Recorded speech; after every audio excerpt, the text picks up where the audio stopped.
representan estas actividades en la construcción de conciencia de nuestro pueblo. Somos además, siempre que nos convencemos de una idea, somos reproductores de ideas, y cuando esas ideas son muy fuertes y transformadoras, pues tienen repercusiones importantísimas en la vida nuestra personal y de nuestro pueblo, que es lo importante.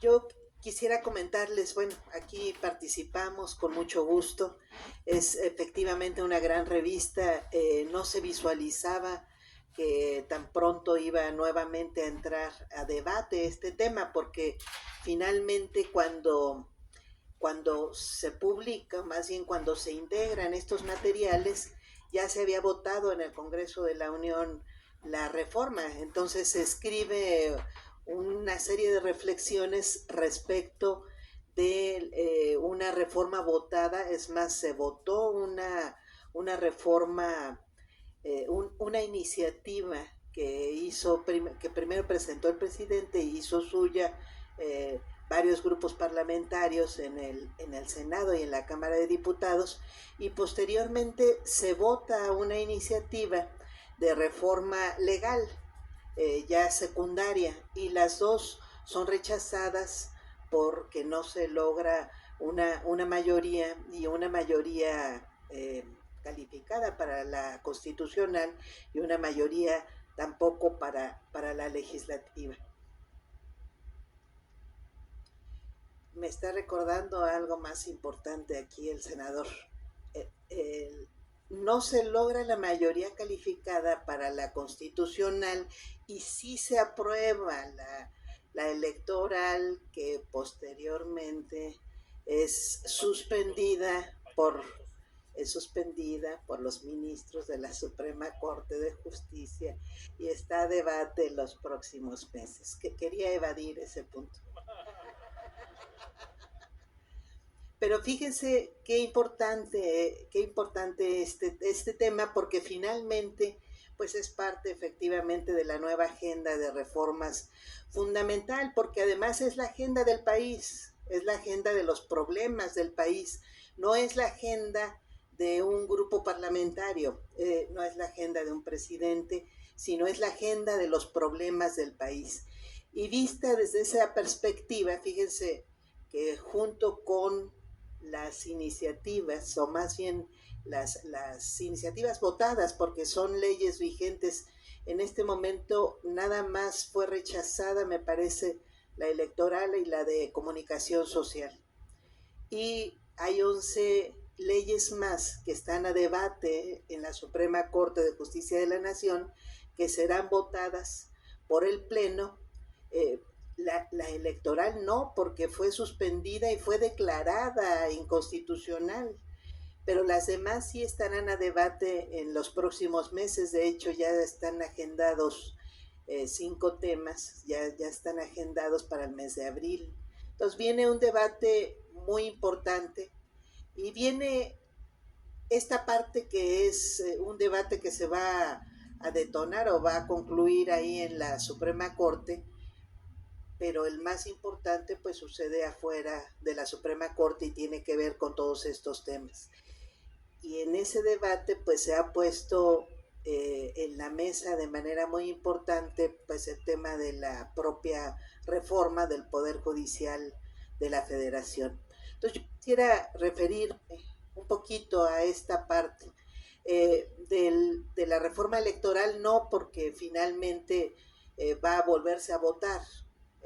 Ya aquí comentamos efectivamente pues dos elementos fundamentales, no solamente del tema electoral, sino también incluso de la propia reforma del Poder Judicial, que es este elemento de la democracia y de la austeridad que son indispensables para las instituciones de nuestro país.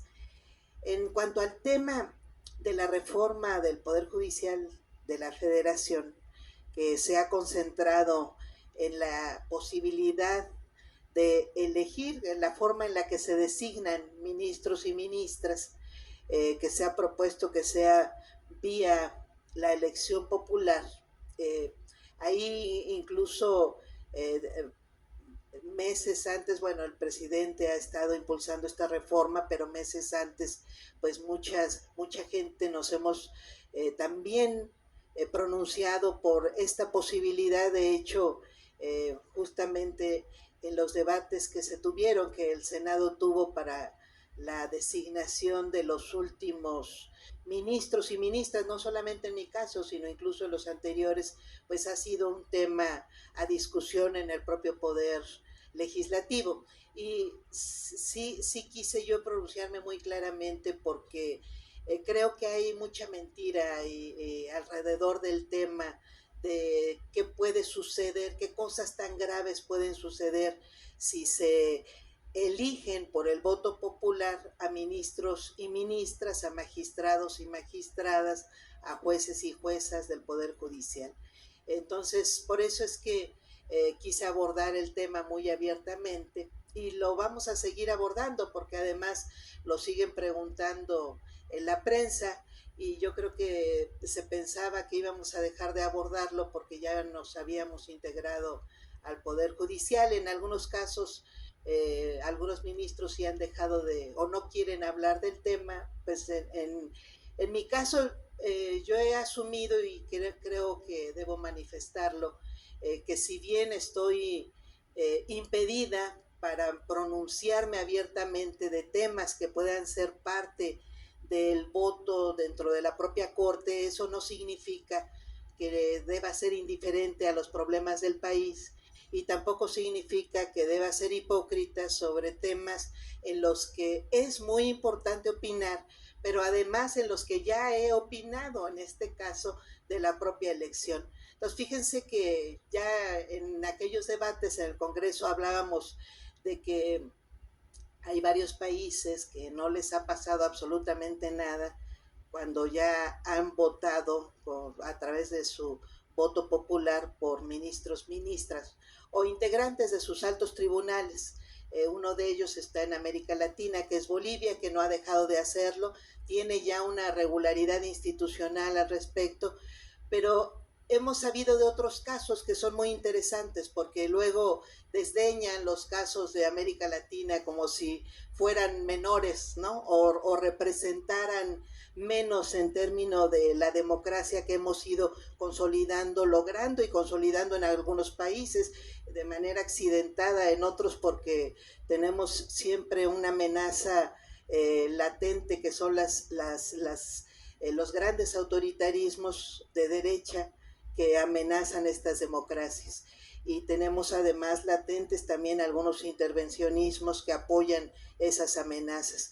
Hay un fenómeno aquí en el instituto, lo han debatido muchas veces, que además es muy importante justamente darle esta dimensión que se le denomina el lawfare, que son estrategias ya incluso concertadas de cómo debilitar estas democracias cuando tienen esas connotaciones fuertemente populares. Entonces, en el caso de América Latina, pues tenemos a Bolivia, pero en Europa misma, pues están casos como Suiza, que es un país famoso en sus procesos democráticos participativos, pero no solamente Suiza. Fíjense que encontramos un dato, algunos abogados, lo estábamos comentando como un tema curioso, pero resulta que en Japón, incluso el máximo tribunal de Japón es elegido por el voto popular y es ratificado además cada 10 años por el voto popular. Este es un dato que no sabíamos, lo comento porque se le suele ver a Japón como uno de los países desarrollados de Europa, ni por cierto que ni Suiza ni Japón, con estos grandes procesos participativos, son países de izquierda, que tengan una izquierda muy fuerte, pero no dejan de ser temas interesantes porque no les ha pasado nada en sus procesos institucionales. Lejos de ello, más bien lo que ha sucedido es que se ha regularizado esta idea de que el pueblo tiene derecho también a elegir o opinar de quiénes son sus jueces, sus ministros y sus magistrados. Esto es importante porque hay unos dogmas muy feos en realidad que vienen sobre todo del liberalismo estadounidense del siglo XVIII, XVII incluso, o sea, ya muy atrasado, y acá repiten los teóricos del derecho como si fueran grandes avances, y son en realidad reminiscencias francamente conservadoras y muy elitistas de una supuesta democracia deliberativa, que además la trajeron hasta las jurisprudencias y han tratado de forzar y tasar la democracia mexicana con esta idea de la democracia deliberativa, que es nada menos, la traen de Madison, que es uno de los constituyentes estadounidenses, lo han desarrollado varios teóricos, pero es esta idea de proteger a las minorías.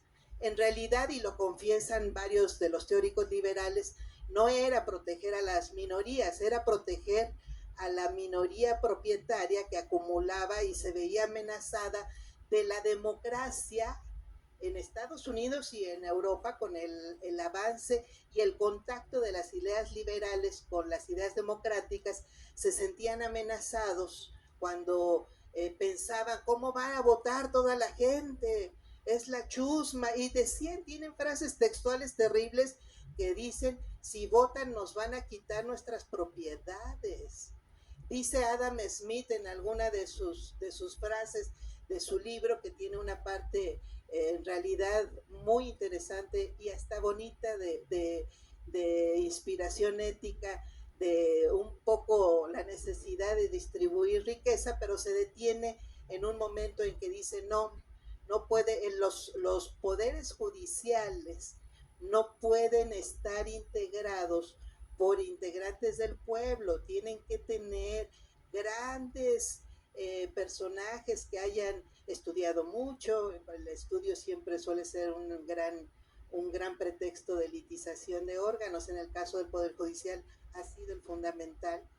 Tienen que provenir de personas que vayan a respetar el derecho fundamental de, de un país naciente, como es el derecho de propiedad. No era el derecho de propiedad en realidad, pues era más bien la concentración de la riqueza la que les preocupaba.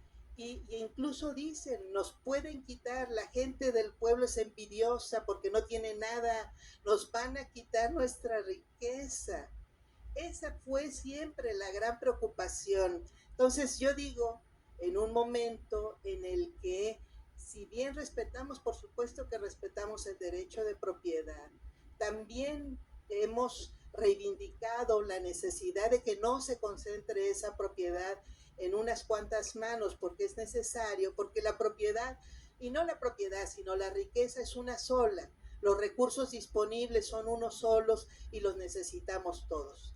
El problema no es la propiedad en sí misma, sino el problema siempre va a ser que podamos tener acceso a un mínimo de riqueza y de recursos que nos permitan tener educación, salud, vivienda, un mínimo de bienestar a cada una de las personas. Entonces, con el crecimiento de estas ideas, que eran las ideas de la igualdad, que se desarrollaron mucho en el siglo XIX, pero sobre todo en el siglo XX, pues los poderes judiciales y los teóricos de los poderes judiciales se agarraron más fuertemente de estos teóricos liberales para decir, no, no puede haber aquí en el Poder Judicial ninguna representación popular, porque no pudieron evitarla en los poderes legislativos, que era eminentemente el poder del pueblo, el poder que se iba a votar. Se fue logrando el voto muy paulatinamente. Al principio, se acuerdan ustedes, votaban solamente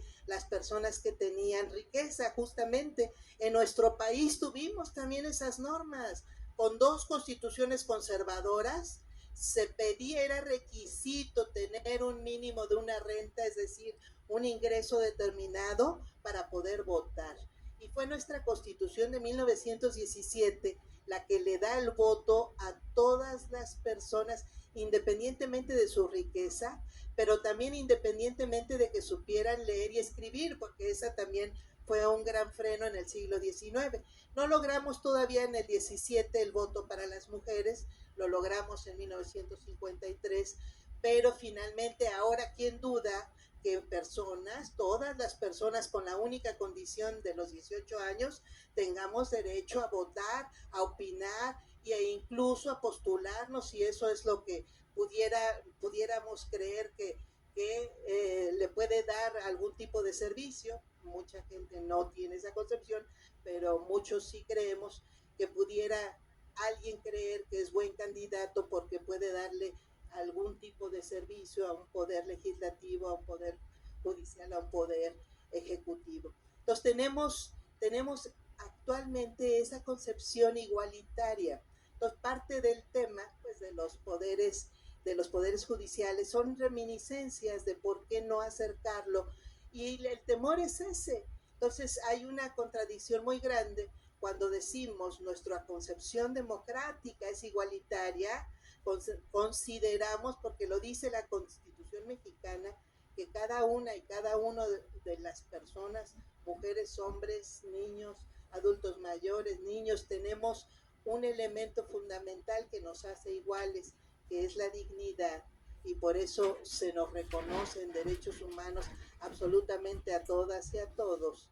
Pues tenemos un principio de igualdad, y ese principio de igualdad se logra cuando podemos ejercer esa dignidad, y esa dignidad significa nada más y nada menos que poder ser personas, es decir, los elementos mínimos que tenemos las personas, que es poder expresarnos, poder tener sentimientos, poder desarrollarnos, hacer cosas.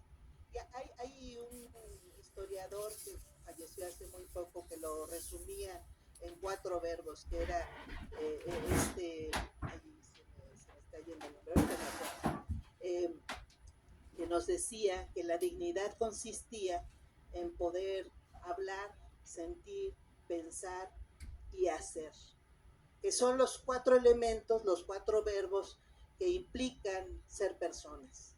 Dignidad es existir exactamente, que no puede pensar, y para poder pensar necesitamos varios supuestos, entre otros poder alimentarnos, una cosa muy mínima, para poder hablar, para poder expresar, pero además para poder sentir y para poder hacer, no se diga, hacer cosas mínimas que nos permitan desarrollarnos como personas, pues necesitamos tener, y dicen los que han trabajado mucho los derechos humanos, y por eso se reconocen como los 4 derechos sociales básicos: tener alimentación, perdón, salud, vivienda, con todo, salud se le incluye junto con la vivienda y la alimentación como un bienestar mínimo, le llama nivel de vida, mínimo nivel de vida, está reconocido así como derecho humano, pero también educación, y también trabajo, y también vivienda. Bueno, son parte de los elementos que significa poder ser personas. La igualdad no es abstracta, y la igualdad hace mucho tiempo afortunadamente superamos, porque hubo muchos tiempos en que los juristas hablábamos, es que ya está la igualdad, ya el artículo 4 de la Constitución ya dice que hombres y mujeres somos iguales, ya somos iguales. Y se decía, esa es la igualdad. Y decíamos muchos, pues no es suficiente, esa es una igualdad formal, y lo que necesitamos es una igualdad sustantiva. Y eso es en lo que nuestra Constitución reconoce justamente en el artículo 3, cuando desde 1946 ingresa este concepto que dice que la democracia no es solamente una estructura jurídica y una forma de gobierno, sino fundamentalmente es un sistema de vida que debe mejorarse constantemente para el pueblo mexicano. Eso es la democracia. Entonces, ¿por qué debe implicar el mejoramiento de las condiciones de vida de las y los mexicanos? Porque si no, pues no tenemos acceso o no tenemos posibilidades de ejercicio de los derechos individuales. Entonces, Me refiero a esto porque todo esto tiene que ver con el concepto que finalmente ha permeado en el Poder Judicial o las ideas respecto de por qué los poderes judiciales no deberían tener composición proveniente de la elección del voto popular.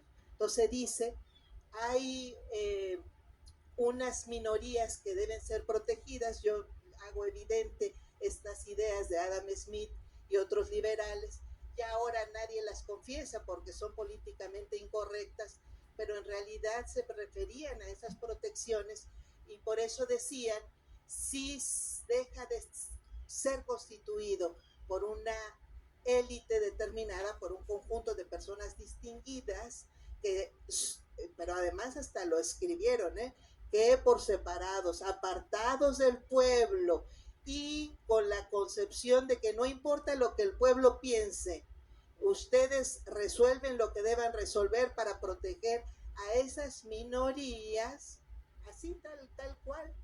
Lo piensan, es más, se llaman y hay quien reivindica que una de las características principales del Poder Judicial es que sea contramayoritario, así le llaman a este, entre comillas, principio, es decir, resuelvan lo que resuelvan, más allá de lo que piensa el pueblo, porque se supone que la justicia es ciega y si el pueblo piensa una cosa, yo, juez, voy a resolver otra y me importa un rábano las valoraciones fundamentales de un pueblo. Esto para algunos juristas tiene sentido porque dicen, bueno, es que a veces las mayorías aplastan derechos individuales. Yo en este país no he conocido a esas mayorías aplastadoras de derechos individuales y más bien lo que tenemos son muchas minorías que aplastan derechos mayoritarios porque no permiten que la mayor parte del pueblo que no es rico pues tenga beneficios, por lo menos de la riqueza común, la que producimos entre todos, que son nuestros bienes nacionales, se apoderan de las minas, de las playas, todo eso que son finalmente parte de nuestros recursos naturales y ahí lo están explotando y sacan unas ganancias formidables de todos estos bienes que deberían representarnos una riqueza a todos los mexicanos. No se diga mucho tiempo el petróleo, no se diga mucho tiempo la electricidad y podemos seguir enunciando para largo. Playas, minas, bueno, y todos los metales que salen de las minas, que es impresionante. Ahora se ha, el litio viene en camino, pero tenemos mucha riqueza además en nuestro país, como bien sabemos.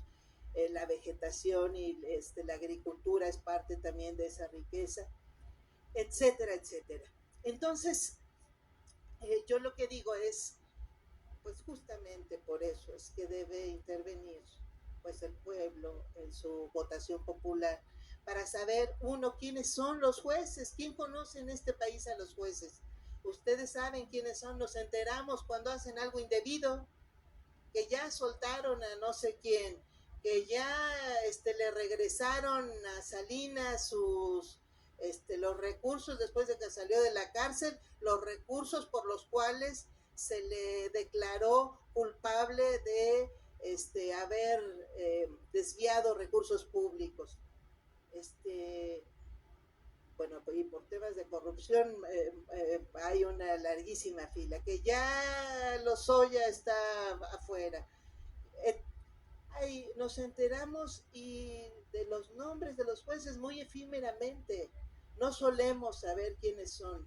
Entonces es un elemento muy importante, quiénes son, y es más importante todavía que jueces, magistrados, ministros, ministras, el conjunto de quienes toman decisiones, dejen de mirar a las mayorías como enemigas, porque resulta que son teóricamente las enemigas de la justicia, pues es una gran mentira, sino más bien tienen que pensar muy conscientemente que son las mayorías las que no tienen en este momento satisfechas necesidades mínimas de justicia.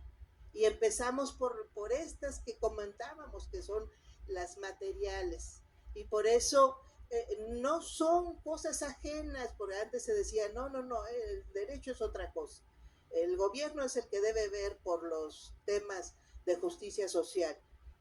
Los jueces vemos otra cosa, vemos juicios individuales de personas. No, no es cierto, no es cierto. Cada vez más el Poder Judicial interfiere en los temas que tienen que ver con las colectividades. En nuestro país suspendieron la ley de la industria eléctrica en una gran parte que debería recientemente en estos días respecto de la posibilidad de que la CFE participe en la generación de energía limpia, que es un mercado suculento para algunas empresas europeas sobre todo. Bueno, aquí ya se oficializó que no puede participar la CFE cuando es la mayor productora de energía limpia en nuestro país. Bueno, eh, temas como estos son muy importantes. El Poder Judicial sí decide y sí interviene en la posibilidad de la justicia social. Lo hace directamente en los juicios como estos, en sus decisiones, pero también lo hace al emitir interpretaciones de los derechos. Hay mucho tiempo, quienes estudiamos derecho en los años 90, tuvimos profesores y profesoras que nos decían como si nada, muy quitados de la pena, porque además estaban convencidos, nos decían, los derechos sociales son principios muy generales para guiar las grandes aspiraciones del pueblo mexicano, pero no son normas jurídicas, ¿eh?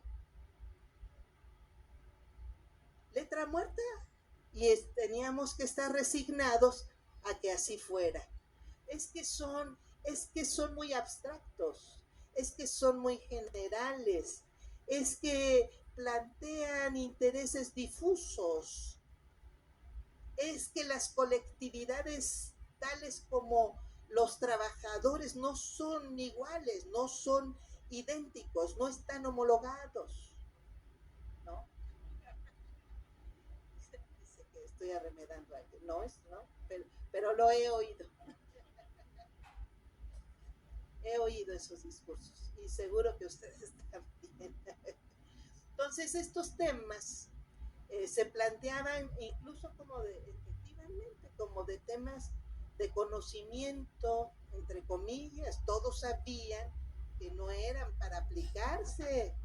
Afortunadamente hemos tenido mucho desarrollo y nuestro país mismo pues fue un gran forjador de los derechos sociales, fue el gran constitucionalizador de los derechos sociales, desafortunadamente no lo desarrolló mucho más, pero a nivel internacional sí se siguieron desarrollando las posibilidades jurídicas de los derechos sociales.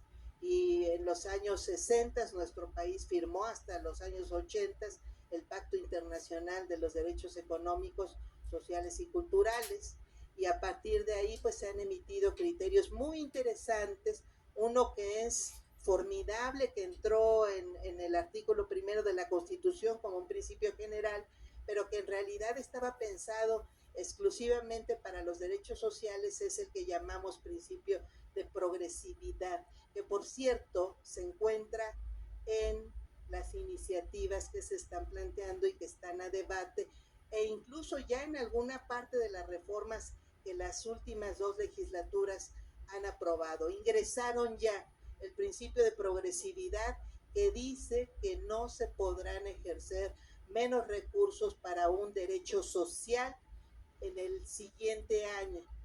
Se le llama principio de progresividad y no retroactividad, porque parte de las dispensas que siempre se daban los gobiernos es nunca se va a poder alcanzar el 100% de las personas alfabetizadas. Nunca podremos tener escuelas de educación básica, mucho menos secundarias. Uy, no se diga de universidades y los posgrados, pero ¿qué creen? ¿Pero qué se piensan? Nunca se va a poder tener para todas y para todos. Hagan su esfuerzo, hagan su fila, pasen exámenes de 10 y entonces tendrán derecho a poder ingresar a alguna institución, pública para entrar, para poder cursar algún grado educativo. Y se decía eso, no puede haber, porque no puede haber tantos recursos. Entonces lo que se ha establecido ahora está bien, este gobierno, a lo mejor no tenemos tantos recursos, pero lo que no puedes hacer es darle menos recursos a la educación en el siguiente año. Y es a la educación y es a cada uno de los temas. Hasta ahorita no se había asumido por ningún gobierno y está asumiéndose como un tema elemental, pero era una obligación que México firmó, por lo menos, les digo, con el Pacto Internacional y el desarrollo de estos principios, pues desde los años 80, en realidad se desarrolla a principios de los años 2000 y es ahorita cuando podrá hacerse efectivo si el Congreso de la Unión aprueba este principio en los diferentes derechos sociales en los que debe ingresarse en el texto constitucional mismo. Entonces, este es un tema fundamental.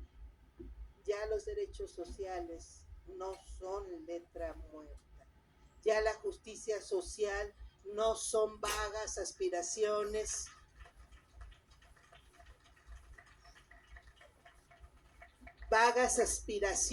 muy bonitas para adornar discursos, sino son derechos efectivos en las normas. Si el Poder Judicial, perdón, si el Poder Legislativo ya lo está asumiendo, si el Poder Ejecutivo ya lo está asumiendo, pues solamente faltará que el Poder Judicial lo garantice, ¿verdad? Y estamos ya metiendo algunos criterios estamos ya metiéndolo a discusión, ¿eh?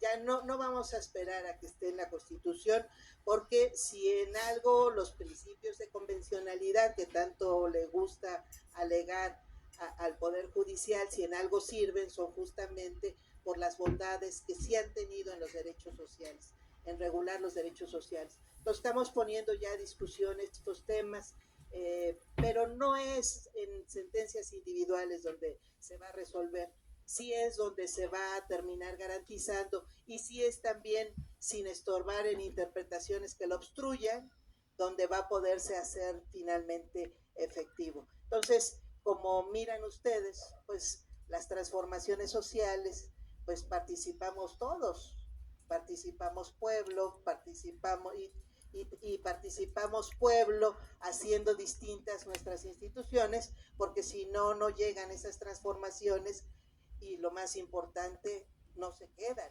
Entonces, por eso es importante todo este conjunto de el conjunto de reformas, las que están planteadas y las que nos faltan. Son importantísimas para poder seguir transformando positivamente la vida de este pueblo mexicano que somos todos nosotros. Muchas gracias.